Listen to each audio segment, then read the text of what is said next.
Now we have big news on Bill Gates.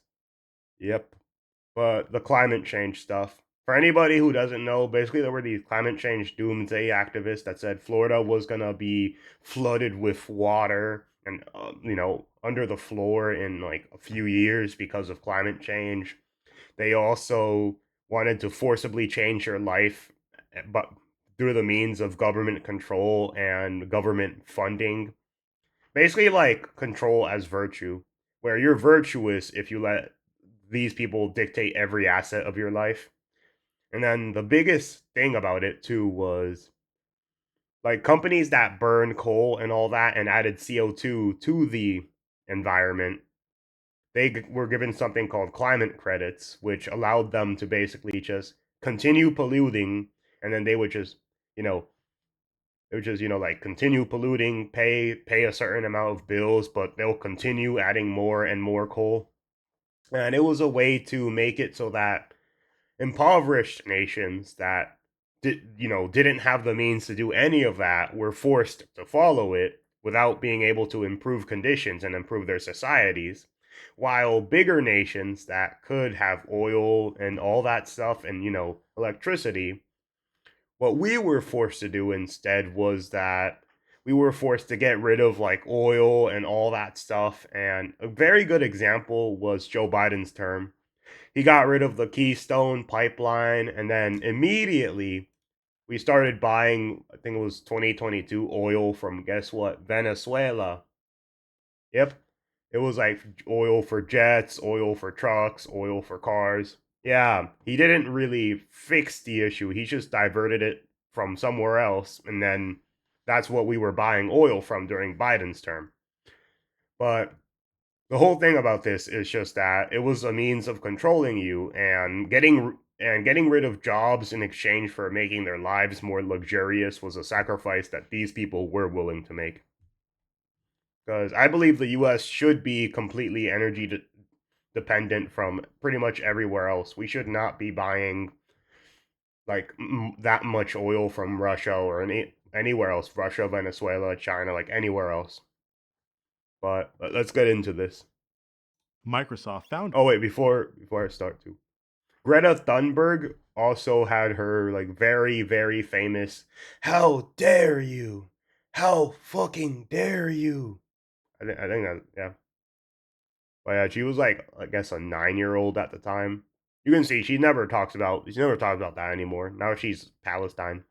Bill Gates appears to have pivoted on climate change, according to a new memo. Gates is known as one of the leading figures arguing it is necessary for the planet to reach net zero greenhouse gas Yep. emissions and create a zero emission economy to avert global disaster. However, Gates took a step back this week in a lengthy note posted to his website. Gates wrote, quote, "Climate change is a serious problem, but it will not be the end of civilization."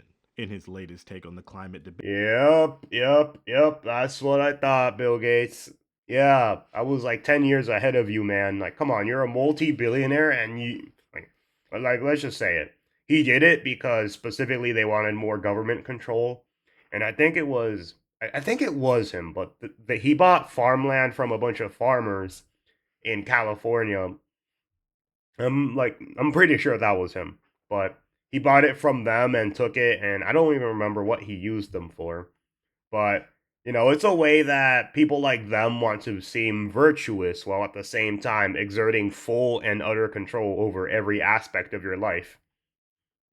You know, creepy multi-billionaire Bill Gates shit.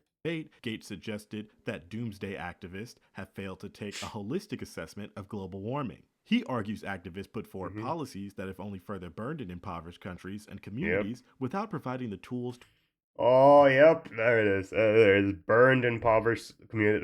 That's exactly what I meant. to evade the consequences of climate change. His evaluation is in line with Energy Secretary Chris Wrights, who says climate change as an issue should not be prioritized over poverty and human health. The change Yep. comes over a month after Gates' most recent visit to the White House, where he joined other major tech leaders for a dinner at the newly renovated Rose Garden. Gates is now focused on helping people escape the immediate and looming consequences of climate change, despite the year of work by his charitable organization, the Bill and Melinda Gates Foundation, and his previous writings.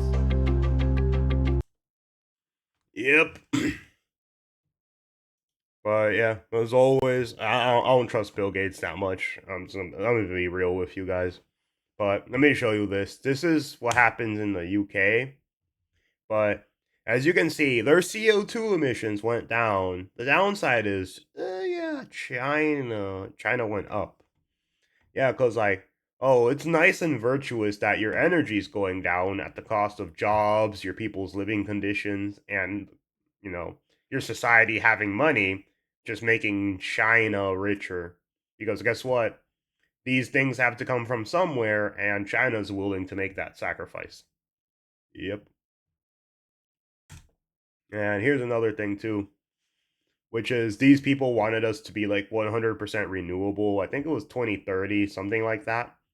But this is in 2020 specifically. Our sources of electricity, and you see 40% natural gas, 19% coal, 20% nuclear, 1% petroleum, and 20% renewables.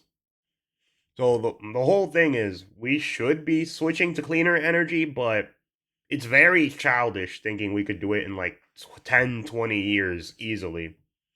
Because the whole thing is we should just add more over time, not sacrifice jobs and people's well-being in exchange for being virtuous while nobody has a job and energy just gets, taken from another country and we have to buy it.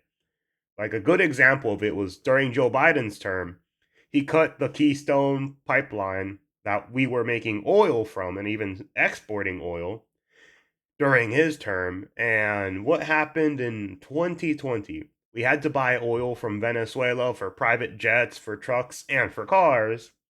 Because guess what? We needed oil. And then the worst part was, I remember seeing some videos of people using diesel generators to charge their Teslas, even though they were virtuous. Yeah.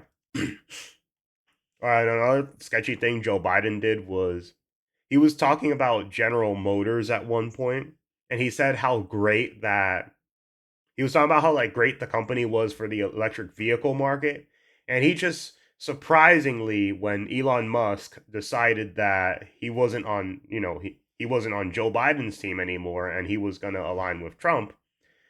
Joe Biden just so happened to ignore that Tesla had a majority share of the electric vehicle market. I think it was like either 80 or 90% of the total electric vehicle market was just Tesla.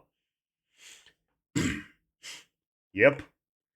And the whole thing, Biden just conveniently ignored that Tesla was the one basically renovating everything and everyone else was far behind. Yeah, and he said, "Oh yeah, General Motors, you're doing such a great job." Anyways, that's just a ramble on this. But yeah, it's something we should slowly implement over time because it's very childish thinking we could do all this in 20 years without the government smuggling half the money into weird projects that we shouldn't be spending money on. Oh yeah, and AOC was also a big factor in this stuff too. And as you know, she wants democratic socialism and all that bullshit, which just means she just wants total control over your life. But yeah, that's pretty much it for that. But thank God, thank God. So that means we could finally put this part of life to rest.